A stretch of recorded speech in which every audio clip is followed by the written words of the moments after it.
우리는 때때로 삶의 무거운 짐 속에서 혹은 격렬한 변화의 소용돌이 속에서 변하지 않는 단 하나의 등대를 찾습니다. 그 등대는 어떤 거대한 성취나 화려한 명성이 아닐지도 모릅니다. 오히려 우리의 가장 깊은 곳에 새겨진 지워지지 않는 이름 하나일 수 있습니다.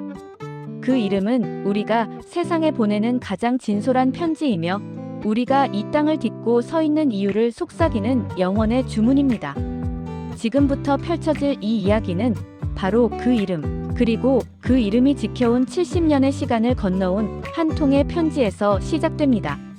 종이의 질감, 잉크의 번짐, 그리고 수많은 세월이 남긴 희미한 노란빛까지. 이 편지는 단순히 과거를 담은 기록이 아니라 우리 모두가 잊고 있던 변하지 않는 가치에 대한 간절한 증언입니다. 우리는 이 이야기를 통해 평범한 일상 속에서 발견하는 기적, 나이가 들어서야 비로소 깨닫는 삶의 진정한 아름다움, 그리고 한 사람이 자신의 이름을 걸고 지켜온 공간이 어떻게 수많은 이들의 마음에 평화와 위안을 선사하는지를 목격하게 될 것입니다. 이 서점 평온제의 작은 문을 함께 열어보시죠. 그 문턱을 넘는 순간 여러분의 가슴에도 꽉 와닿는 따뜻한 울림이 시작될 것입니다. 자, 그럼 70년의 시간, 그리고 노란 편지의 속삭임을 알아보겠습니다.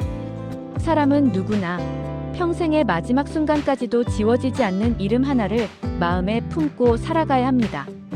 그 이름이 바로 그 사람의 역사이자 전부이기 때문입니다. 노신사의 목소리는 낮고 잔잔했습니다. 마치 오래된 서재의 묵직한 공기처럼 고요하면서도 깊은 울림을 주었습니다. 그가 들려주는 이야기는 바로 이 문장에서 시작되었습니다. 이 이야기의 발단은 무려 70년이라는 시간을 건너온 한 통의 편지였습니다. 민호 씨는 조심스럽게 봉투를 꺼내 들었습니다. 그는 올해로 70을 바라보는 나이였지만 이 봉투 앞에서는 소년처럼 경건해졌습니다. 봉투는 귀퉁이가 희끗희끗 달았고 종이 특유의 노란빛이 세월을 고스란히 말해주고 있었습니다.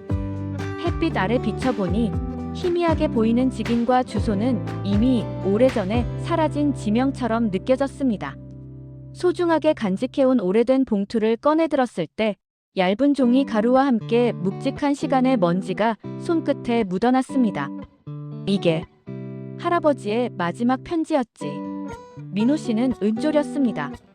그의 할아버지는 일제강점기 말과 해방기를 겪으며 혼란스러운 시대 속에서 유일하게 책만이 변치 않는 진리라고 믿었던 분이었습니다.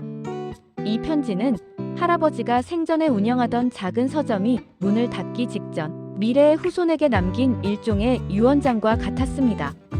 봉투의 노란빛과 달아버린 모서리, 그리고 세월이 묻어주는 희미한 곰팡이 냄새가 민호 씨의 코끝을 간지럽혔습니다.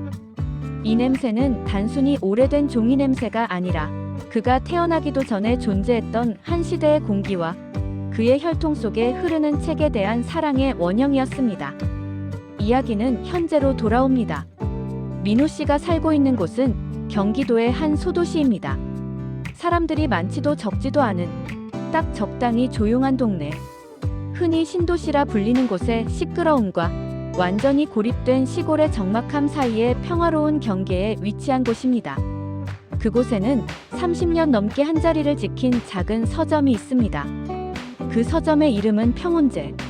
글자 그대로 평온함이 깃든 집이라는 뜻입니다. 새벽 5시 30분. 아직 동네가 완전히 잠에서 깨어나기 전 새벽의 희뿌연 공기가 남아있는 시간에 민호 씨가 서점 문을 엽니다. 철컥. 묵직하고도 정겨운 쇠소리가 고요한 동네를 은은하게 울립니다. 이 소리는 30년 동안 이 서점의 개점 소리였고 동네 사람들에게는 마치 아침을 알리는 종소리와 같았습니다. 민호 씨가 서점 문을 열고 들어서자마자 코끝을 스치는 익숙한 향기가 있습니다. 오래된 종이의 냄새와 약간의 곰팡이 냄새, 그리고 새로 들어온 책들의 상큼한 인쇄 냄새가 섞여 만들어내는 세상에서 가장 평화로운 향기. 책 냄새입니다. 서점 주인 민호 씨. 올해도 어김없이 봄이 왔군요. 민호 씨는 스스로에게 나지막이 인사합니다.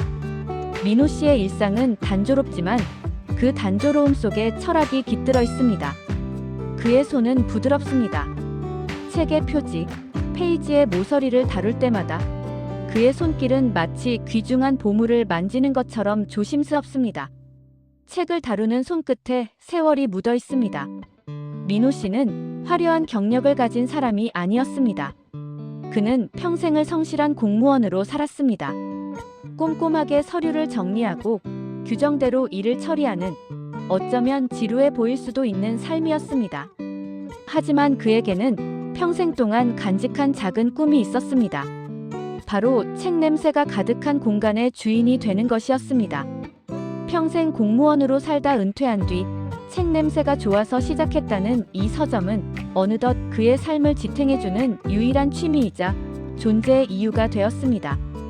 사람들은 그에게 왜 힘들게 서점을 하세요? 편히 쉬시지. 라고 묻곤 했습니다. 그때마다 민호 씨는 웃으며 대답했습니다.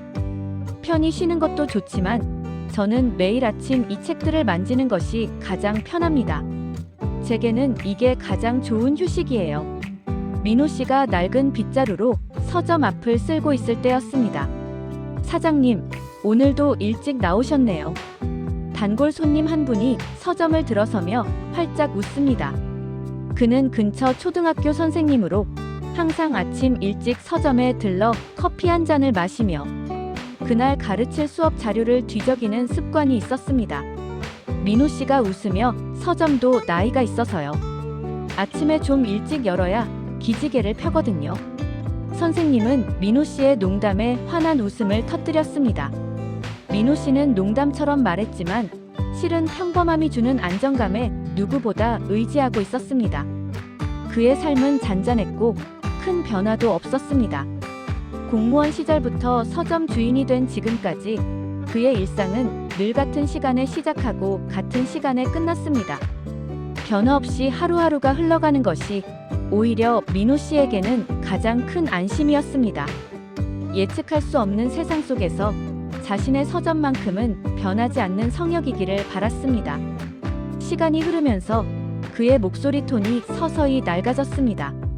예전처럼 크고 우렁찬 소리는 아니었지만 그 낡고 낮은 목소리 속에는 30년 동안 책을 읽고 사람들과 대화하며 쌓아 올린 깊은 지혜와 따뜻함이 배어 있었습니다. 민호 씨가 봉투를 책상 위에 내려놓고 그 위에 커피 한 잔을 올려놓았습니다. 커피의 따뜻한 김이 편지지를 부드럽게 감싸 안았습니다. 그는 편지를 열어보았습니다. 할아버지가 70년 전에 남긴 글씨는 펜으로 또박또박 쓰여 있었습니다. 편지의 내용은 민호 씨의 가슴을 먹먹하게 만들었습니다. 사랑하는 내 후손아, 내가 이 편지를 읽을 때쯤이면 세상은 어떻게 변해 있을지 짐작하기 어렵구나. 하지만 분명한 것은 내가 이 편지를 읽는 순간 내가 평생을 바친 만권제는 이미 세상에 없을 것이라는 사실이다. 만권제는 민호 씨 할아버지가 운영했던 서점의 이름이었습니다. 편지에는 일제강점기 말 할아버지가 검열을 피해 책을 숨기고 독립운동가들에게 은밀히 정보를 전달했던 이야기들이 담겨 있었습니다. 서점은 단순히 책을 파는 곳이 아니라 시대의 양심과 지성을 지키는 아지트였습니다. 하지만 해방 후 할아버지는 뜻밖의 시련을 겪었습니다. 사상 논쟁과 정치적 혼란 속에서 서점은 억압의 대상이 되었고 결국 문을 닫아야 했습니다. 나는 내 이름을 걸고 지켰던 만권제가 무너지는 것을 보았다. 책은 세상을 바꾸지 못할지라도 한 사람의 영혼만은 바꿀 수 있다고 믿었는데 내 이름이 서점과 함께 사라지는 것을 막을 수 없었단다. 이 아픔이 나를 평생 괴롭힐 것이다. 할아버지는 편지에서 서점을 지키지 못한 자신을 깊이 자책했습니다. 그리고 마지막으로 간절한 부탁을 남겼습니다. 사랑하는 후손아, 내가 어떤 일을 하든 내 삶의 마지막에 반드시 너의 이름을 걸고 세상에 영원히 남을 수 있는 하나의 가치를 지켜다오. 그 이름은 바로 너의 모든 것이 될 것이다. 민호 씨는 편지를 읽고 눈물을 흘렸습니다. 그때야 비로소 깨달았습니다. 자신이 공무원을 그만두고 서점을 시작한 이유가 단순히 책 냄새가 좋아서가 아니었다는 것을. 그의 무의식 속에는 할아버지가 지키지 못했던 만권제의 꿈과 이름을 걸고 가치를 지키라는 유언이 깊숙이 새겨져 있었던 것입니다. 그래서 그는 만권제처럼 거창한 이름 대신 가장 단순하고 변하지 않는 가치, 즉 평온을 서점의 이름으로 택했습니다. 평온제는 할아버지의 억압받았던 시대에 대한, 그리고 혼란스러운 현대사회에 대한 민호 씨의 조용하지만 단호한 대답이었던 것입니다. 민호 씨는 70년 전의 편지를 접어 봉투에 다시 넣었습니다. 봉투를 들여다보며 그는 할아버지에게 조용히 속삭였습니다.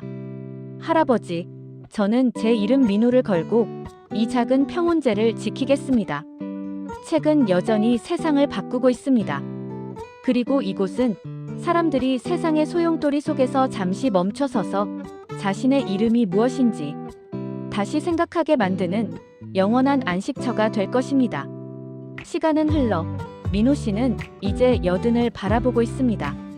그의 서점 평온제는 여전히 그 자리를 굳건히 지키고 있습니다. 평온제는 이제 단순한 서점을 넘어섰습니다. 동네 아이들에게는 방과 후 도서관이었고, 외로운 노인들에게는 따뜻한 사랑방이었으며, 꿈을 잃은 청년들에게는 다시 시작할 용기를 주는 멘토의 공간이었습니다. 사람들은 말했습니다. 민호 씨 서점에 오면 신기하게도 마음이 평온해져요. 서점 문을 여는 묵직한 쇠소리부터 책 냄새, 그리고 사장님의 잔잔한 목소리까지 모든 것이 위안이 됩니다. 민호 씨는 여전히 새벽 5시 30분에 문을 엽니다. 이제는 조금 더 느린 걸음으로, 조금 더 낡은 쇠소리를 내며. 하지만 그가 매일 반복하는 이 행위가 동네 사람들에게는 변하지 않는 세상의 질서처럼 느껴졌습니다. 전쟁, 전염병, 경제위기. 세상이 아무리 요동쳐도 평온제의 민호 씨는 늘 그 자리에 있다는 사실이 그들에게는 가장 큰 평온함이었습니다. 어느 날 단골 초등학교 선생님이 훌쩍 자란 고등학생이 되어 서점을 찾아왔습니다. 사장님, 저 이제 대학에 가요. 여기서 읽었던 책들이 저를 만들었어요. 특히 사장님이 추천해주신 이름에 대한 책이요. 저도 제 이름을 걸고 세상을 따뜻하게 만드는 사람이 될게요. 민호 씨는 환하게 웃었습니다. 그의 눈가에는 잔잔한 눈물이 고였습니다. 그는 자신의 이름 민호와 할아버지의 서점, 만권제, 그리고 지금의 평온제가 결국 하나의 영원한 가치를 잇고 있음을 깨달았습니다. 이름을 걸고 변하지 않는 평화와 진리를 지켜내는 것. 그것이 바로 민호 씨의 삶이었습니다. 그의 삶은 단조로웠지만 그 단조로움 속에 70년의 시간과 수많은 사람들의 위로가 응축되어 있었습니다. 민호 씨는 다시 책상 위의 낡은 봉투를 바라봅니다. 노란 편지지는 세월이 지나도 여전히 묵직한 무게를 지니고 있었습니다. 그 무게는 책의 무게였고, 역사의 무게였으며, 무엇보다 이름의 무게였습니다. 그리고 민호 씨는 알고 있습니다. 자신의 서점 평온제의 이야기는 자신이 눈을 감는 순간에도 결코 끝나지 않을 것이라는 것을. 왜냐하면 이 세상 어딘가에는 여전히 지워지지 않는 이름 하나를 마음속에 품고 고요하고도 끈기 있게 자신의 삶을 살아갈 또 다른 누군가가 있을 테니까. 사랑하는 시청자 여러분, 우리는 모두 자신의 삶이라는 페이지 위에 매일 새로운 글자를 써 내려가고 있습니다. 이 이야기의 주인공 민호 씨처럼 우리는 때로 과거의 짐을 짊어지고 때로는 미래의 불확실성에 맞서 싸웁니다. 하지만 이 모든 여정의 중심에는 단 하나, 당신의 이름이 있습니다. 당신의 이름은 무엇을 의미합니까? 그것은 당신이 이 세상에 남기고 싶은 유일한 가치이며 당신이 가장 사랑하는 사람들에게 주고 싶은 변치 않는 약속입니다. 오늘 이 이야기를 덮는 순간 부디 잠시 멈춰서서 당신의 가슴 속에 꽉 와닿는 그 지워지지 않는 이름 하나를 다시 한번 불러보시길 바랍니다. 그 이름이 바로 당신의 가장 평화로운 서점, 당신의 영원한 안식처가 될 것입니다. 잔잔한 감동과 깊은 울림을 함께 해주시고 끝까지 시청해주셔서 감사합니다. 또 곧 다음 영상으로 만나 뵙겠습니다. 당신의 삶이 늘 평온하고 당신의 이름이 영원히 빛나기를 기원합니다.